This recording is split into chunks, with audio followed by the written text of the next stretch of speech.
সুজির হালুয়া কার কার পছন্দ বলেন তো? আমার তো মনে হয় সব বাঙালিদেরই পছন্দ। সবে বরাতে সবার বাসায় এটা হয়, আর কিছু হোক বা না হোক। তো আজকে করে দেখাবো হচ্ছে সুজির বরফি। তো চলুন দেখে নিই কীভাবে করতে হবে। এটা খুবই মজাদার হয় এবং খুবই অল্প সময়ে হয়ে যায়, মানে একদম কুইকলি হয়ে যায়। যদি কারো মনে হয় যে কিছুই করবো না, তারপরও মনে হয় যে সবাই একটু সুজির হালুয়া করে থাকে।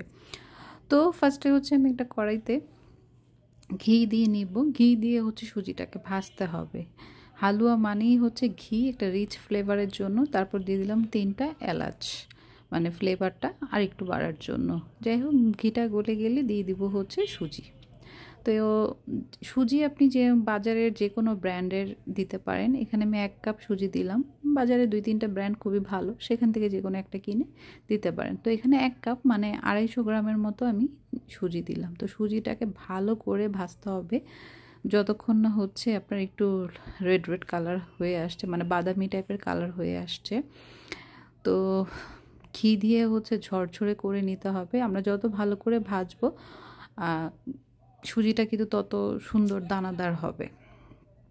তো এখন হচ্ছে এটাতে দুধটা দিয়ে দিব, আর এখানে হচ্ছে গরম দুধটা দিলেই ভালো হবে, নয়তো হচ্ছে আপনার সুজিটা দলা পেকে যাবে। তো গরম দুধটা দেওয়ারই চেষ্টা করবেন। তো আমি এইভাবে হচ্ছে নাড়তে হবে।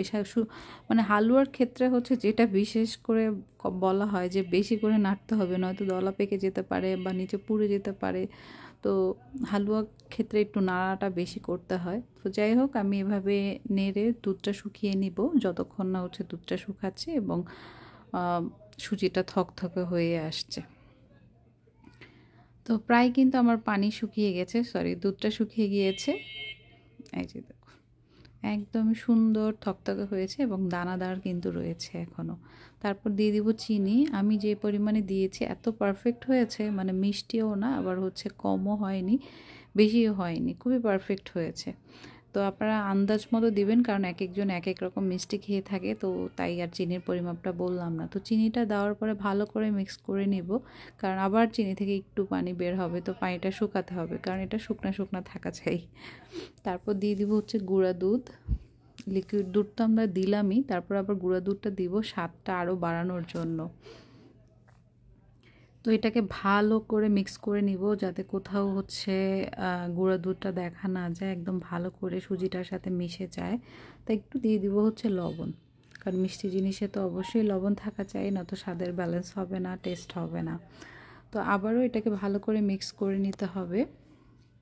দেখুন, তো আমাদের সুজিটা কিন্তু প্রায় রেডি বলা যায়। আপনি যদি হচ্ছে শুধু হালুয়ার মতো খেতে চান, তাহলে এই অবস্থায় একটু নরম থাকতে নামিয়ে নিতে পারেন। আর যদি বরফি করেন, আর একটু থকথকে হবে। তো যাই হোক, এখন আমি হচ্ছে যে পাত্রটায় হচ্ছে রাখবো, এটাতে আগে ঘি ব্রাশ করে নিয়েছি। তারপর তাড়াতাড়ি নামিয়ে এটাকে একটা শেপ দিব, নয়তো হচ্ছে ড্রাই হয়ে যাবে। তো আপনি যে ট্রেতে কাটতে চান, মানে বরফিটা, সেই ট্রেতে দিতে পারেন।